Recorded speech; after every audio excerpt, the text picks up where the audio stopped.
Poucas palavras na Bíblia carregam tanto peso quanto estas. Paulo, preso, solitário e consciente da própria morte, escreve o que seriam suas últimas palavras ao jovem Timóteo. Não há mais tempo para rodeios. Não há mais tempo para palavras agradáveis. A caneta de Paulo agora escreve com a tinta da eternidade. Ele está prestes a partir, mas antes disso, ele nos deixa um legado que ecoa até hoje. Enquanto muitos hoje correm atrás de sucesso ministerial, de palcos, de seguidores e de reconhecimento humano, Paulo escreve de uma cela, abandonado por quase todos, mas fiel até o fim. Sua carta não fala de estratégias para o crescimento da igreja, mas de sofrimento, de combate e da coroa. O contraste entre a igreja de hoje e o apóstolo do passado é gritante. Nós celebramos o conforto, ele exalta a cruz. E se eu te dissesse que essa última carta não foi apenas para Timóteo? Que quando Paulo escreveu, combati o bom combate, acabei a carreira, guardei a fé, ele estava falando com você também. Sim, com você, que vive nos últimos dias. Porque essa não é apenas uma despedida. É uma advertência profética, um clamor para os que ainda estão na batalha, um aviso para quem pensa em desistir. Neste roteiro, você vai descobrir que as palavras de Paulo em 2 Timóteo 4 não são um encerramento, mas o início de uma responsabilidade espiritual. Você vai entender por que essa carta é um espelho para a igreja moderna e como ela denuncia, exorta e nos chama à fidelidade até o fim. Se você sente que há algo errado com o cristianismo atual, se você quer voltar ao evangelho puro, à sã doutrina e ouvir a voz de um verdadeiro apóstolo falando ao nosso tempo, permaneça aqui. O que Paulo escreveu antes de morrer é exatamente o que precisamos ouvir para não morrermos espiritualmente. Não havia glória humana, nem multidões ovacionando Paulo. A cena que antecede sua última carta é de silêncio, frio e abandono. A segunda carta a Timóteo foi escrita provavelmente durante a segunda prisão de Paulo em Roma, por volta do ano 67 d.C. Mas essa prisão não era como a anterior, onde ele tinha certa liberdade. Agora, Paulo está em uma cela escura e úmida, acorrentado como um criminoso comum, esperando a sentença final, a morte. Ele já não tinha seus companheiros. Demas o abandonara, amando o presente século. Alexandre, o ferreiro, lhe causara muitos males. Só Lucas permanecia com ele. A grande igreja de Corinto não estava ali. As multidões da Ásia o haviam deixado. Paulo, o gigante da fé, agora estava só, mas firme. Só, mas cheio de convicção. Só, mas com a fé guardada até o fim. Esse é o cenário real da sua última carta. Uma carta que não foi escrita para ser vendida como best-seller, nem para agradar os ouvidos. Foi escrita como um testamento espiritual. Uma carta molhada pelo frio da cela e talvez pelas lágrimas de um homem que viu o fim do seu ministério terreno, mas não o fim da esperança. E é justamente neste contexto que ele escreve para Timóteo. Eu já estou sendo oferecido por libação. A palavra libação aponta para um sacrifício derramado, como se o sangue de Paulo estivesse sendo derramado como oferta a Deus. Ele sabia que seu tempo havia chegado, e ainda assim não escreveu com desespero, mas com autoridade. Não com amargura, mas com propósito. Paulo não lamenta a morte, ele a abraça como parte da missão. Ele não foge do fim, pois já havia morrido para o mundo há muito tempo. O que vemos aqui é um homem que viveu por algo maior do que a si mesmo, e por isso pode encarar a morte com a paz dos que combateram um bom combate. E essa cela fria não é apenas um cenário histórico, ela é um espelho para nós. Porque muitos de nós querem viver como reis, mas não aceitam morrer como servos. Queremos as cartas de Paulo que falam de bênçãos, mas ignoramos a que fala de sangue. Preferimos os textos que falam de promessas, mas evitamos os que falam de renúncia, sofrimento e solidão. É por isso que essa última carta é tão necessária. Ela corta, ela limpa, ela afia, porque não nos permite continuar em um evangelho superficial. Ela nos chama para o lugar onde Paulo terminou, na fidelidade sem plateia, na fé sem aplausos, no amor a Cristo acima da própria vida. O contexto dessa carta nos diz que o fim de Paulo não foi uma derrota, mas uma coroação. O mesmo homem que outrora perseguia cristãos, agora estava prestes a ser coroado pelo justo juiz. E o que ele escreve ali não é para gerar pena, mas para despertar uma geração adormecida, porque a cela de Paulo hoje grita para uma igreja que se acomodou em templos confortáveis, e a caneta de Paulo ainda hoje escreve sobre os corações de quem quer ser fiel até o fim. Combati o bom combate. Com essas palavras, Paulo resume sua trajetória. Mas esse bom combate não tem nada de glamouroso, nada de popular.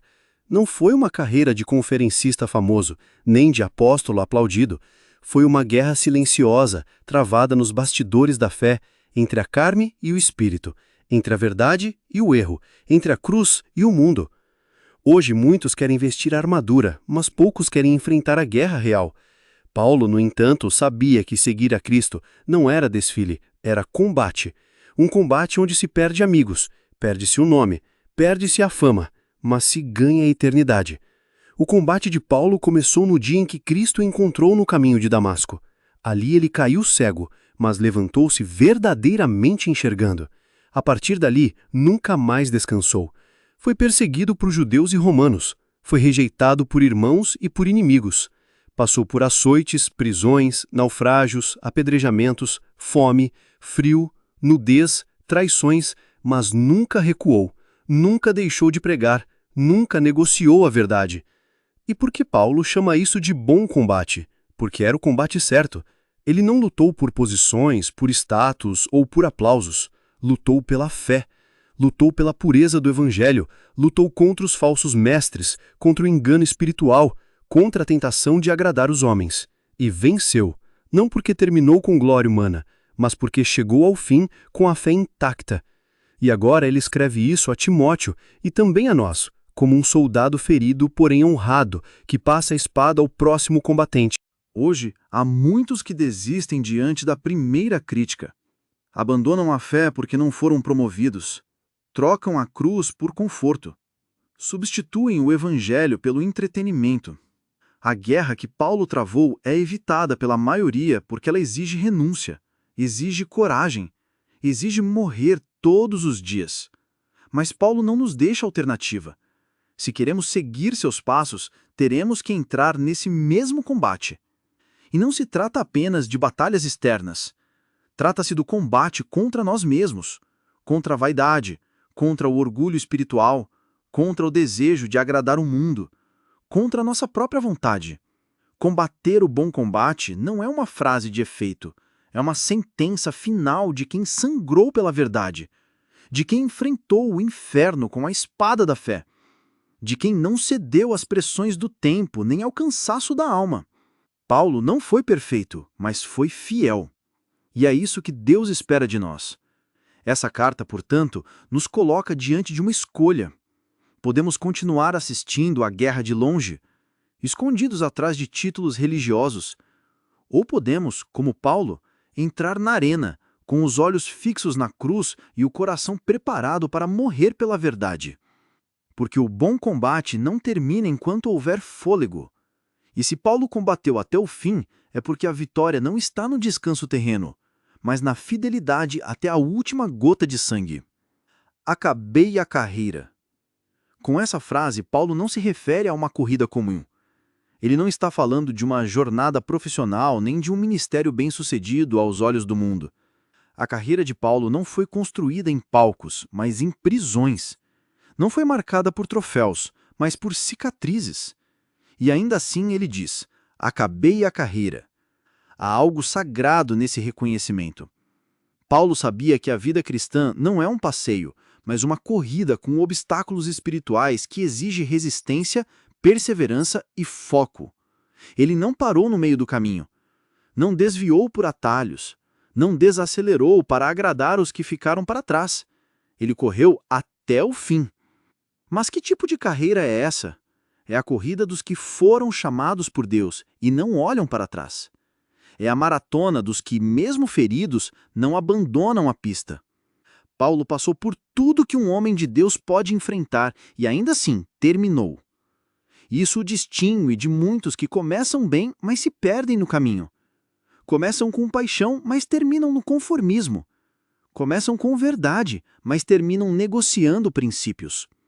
No mundo atual, o conceito de carreira está associado a conquistas visíveis, cargos, méritos, influência. Mas para Paulo, a carreira é invisível aos olhos humanos e gloriosa aos olhos de Deus. O que importa é que permanecer fiel era o verdadeiro prêmio. Essa é a diferença entre a carreira da fé e o sucesso do mundo. O mundo aplaude quem chega ao topo. O reino aplaude quem permanece de pé diante da cruz. O mundo recompensa quem se destaca.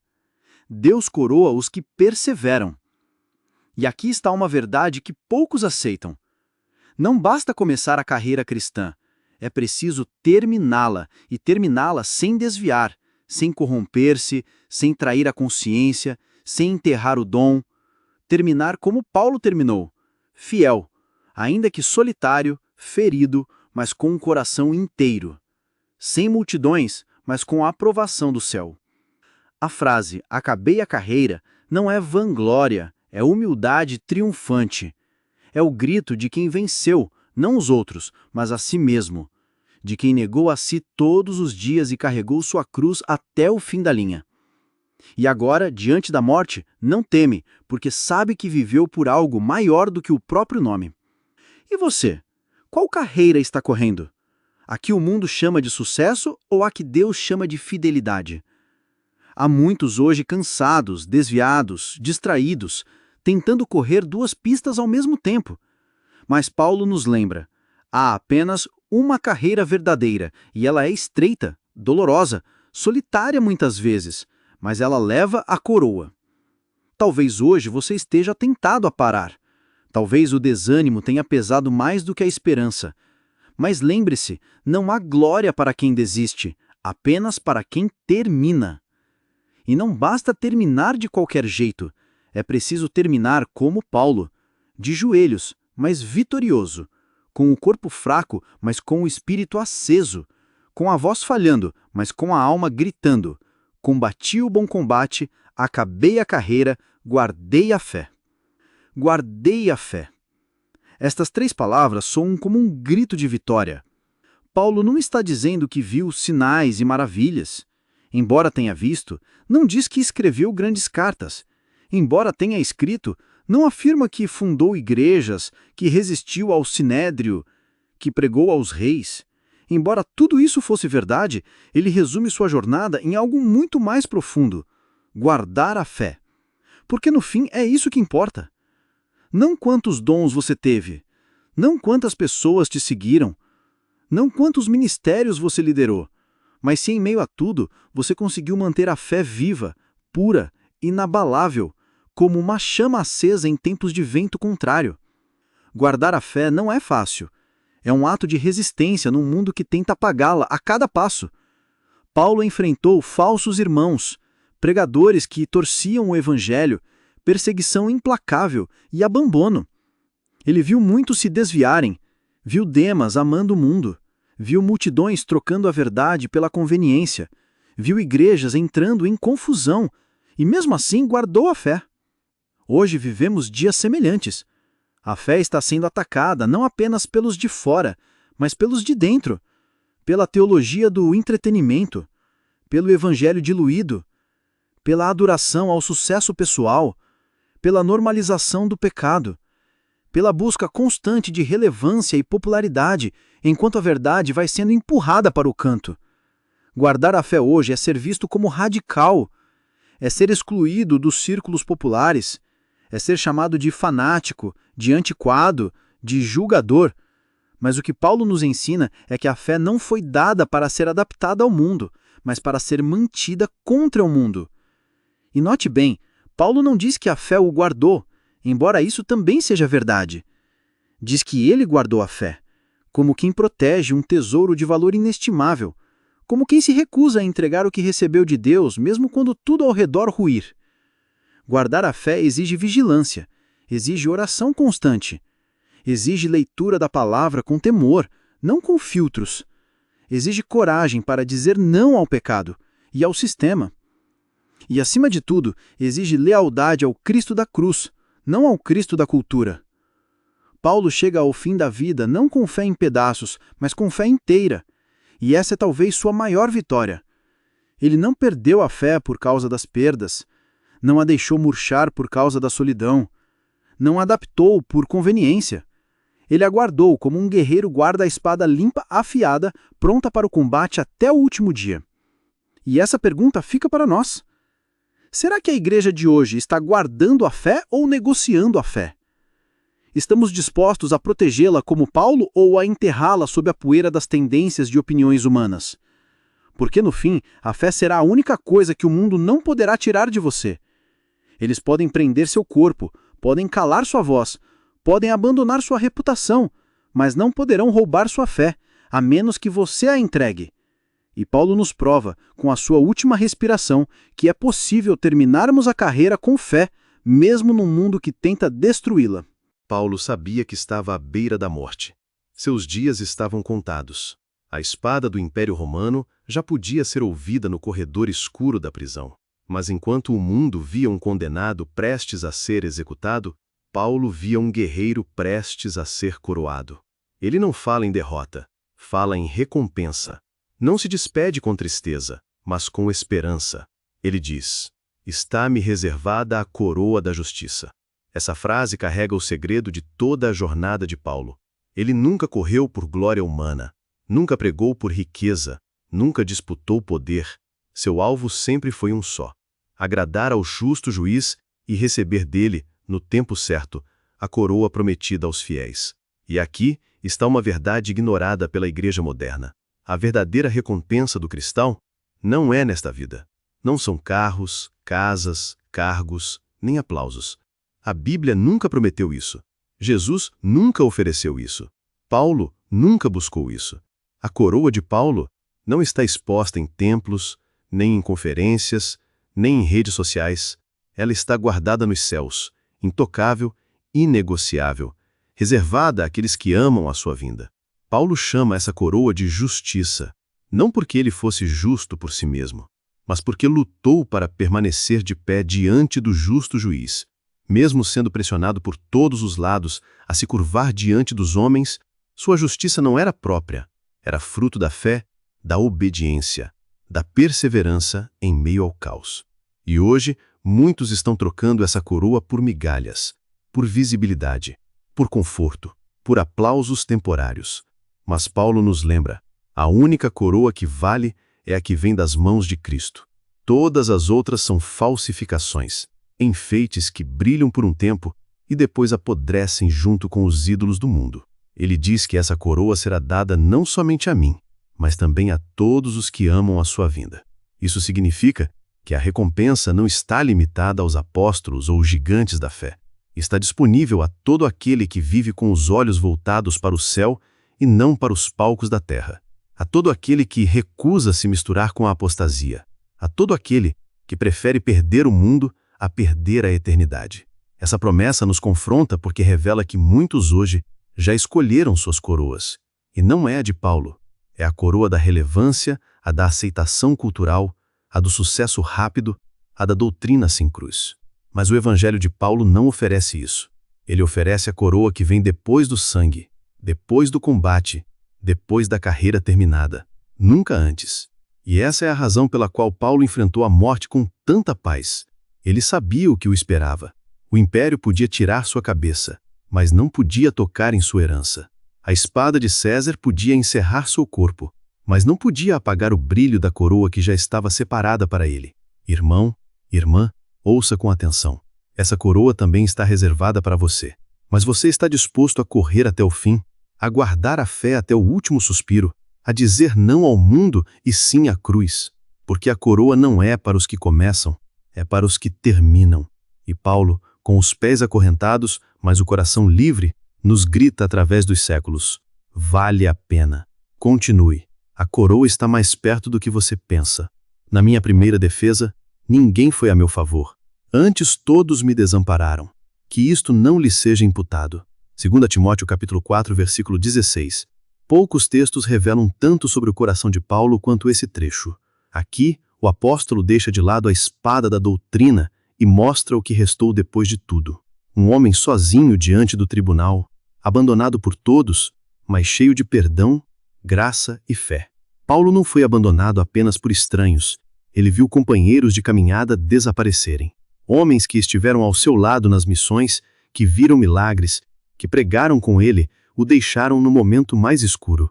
E mesmo assim, ele não os amaldiçoa, ele não se vinga, ele ora que isto não lhe seja imputado. Essa é a nobreza de quem foi transformado pelo Espírito.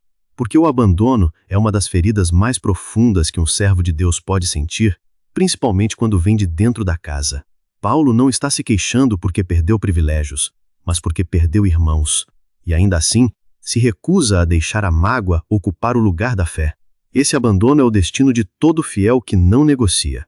Mais cedo ou mais tarde, quem defende a verdade será deixado de lado por quem ama a conveniência.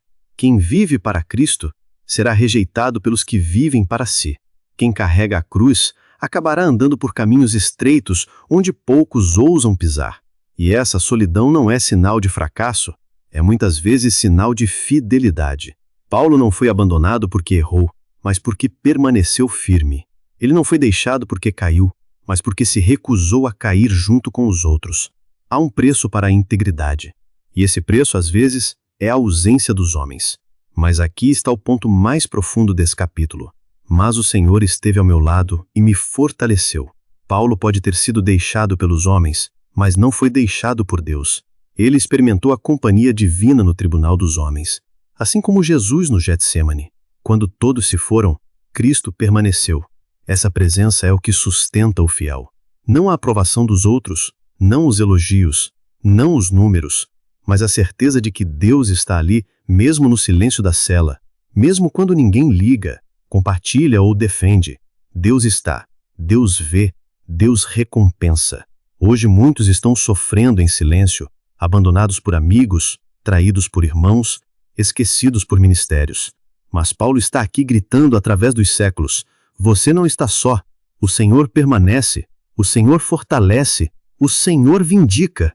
E se você tiver que terminar essa corrida sozinho aos olhos dos homens, saiba que há alguém invisível correndo ao seu lado.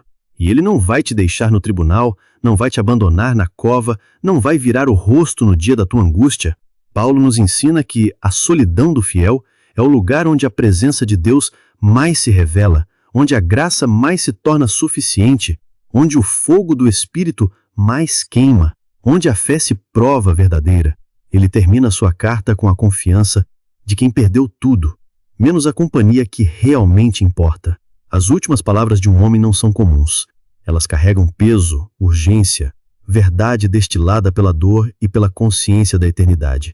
Paulo sabia que não veria o amanhã. Cada palavra escrita a Timóteo era um suspiro de despedida, um eco de guerra, uma advertência para quem ficou. E o que ele diz não é leve. Ele não fala de paz com o mundo, nem de acordos com a cultura. Ele fala de apostasia, de falsos mestres, de homens que rejeitariam a verdade e se voltariam às fábulas, porque virá tempo em que não suportarão a sã doutrina. Esse tempo chegou. Estamos nele. Vivemos em uma geração que não suporta mais ouvir sobre cruz, santidade, renúncia e juízo. Prefere um evangelho doce e estéril, moldado para agradar o ego, não para crucificá-lo. Paulo, mesmo nos seus últimos minutos, sabia que a maior ameaça à igreja não viria de fora, mas de dentro, daqueles que trocariam a verdade por conveniência, que ajustariam o púlpito ao gosto da plateia. Por isso, ele escreve a Timóteo como um pai que vê o filho indo para a guerra. Pregue a palavra, insista a tempo e fora de tempo. Corrija, repreenda e exorte. Não acomode, não adoce, não negocie, porque o campo está minado e o rebanho está cercado. E aqui está o ponto mais doloroso dessa carta. Paulo não a escreveu para os que morreram. Ele escreveu para nós, para os que ainda estão vivos, para os que ainda podem ouvir, para os que ainda podem escolher entre continuar dormindo ou despertar. Essa carta é um espelho e ela nos pergunta: você está combatendo o bom combate ou apenas sobrevivendo? Você está guardando a fé ou apenas circulando pelos corredores da religião? Timóteo recebeu essa carta com o peso de uma herança espiritual. Nós a recebemos com o peso de uma responsabilidade inadiável. A igreja de hoje precisa mais do que nunca de homens e mulheres que vivam como Paulo viveu e morram como Paulo morreu, fiéis até o fim. Paulo não buscava seguidores, ele buscava continuadores, gente disposta a continuar escrevendo com a vida aquilo que ele escreveu com o sangue. Essa é a missão: manter a chama acesa, proteger a verdade com a própria alma e não ceder, mesmo quando todos ao redor já cederam. A última carta de Paulo, na verdade, é uma carta para os últimos dias, para uma igreja ameaçada de apostasia, para um povo cercado pela sedução do mundo, para líderes tentados a vender a consciência em troca de influência, para jovens que ainda podem se levantar, para anciãos que ainda podem chorar e voltar. E você vai ignorar essa carta? Vai deixá-la para os estudiosos ou vai se ajoelhar diante dela e dizer: Senhor, eis-me aqui, que eu também acabe minha carreira, que eu também guarde a fé, que eu também receba a coroa? Porque no fim, não basta ter lido a carta, é preciso vivê-la, é preciso encarná-la.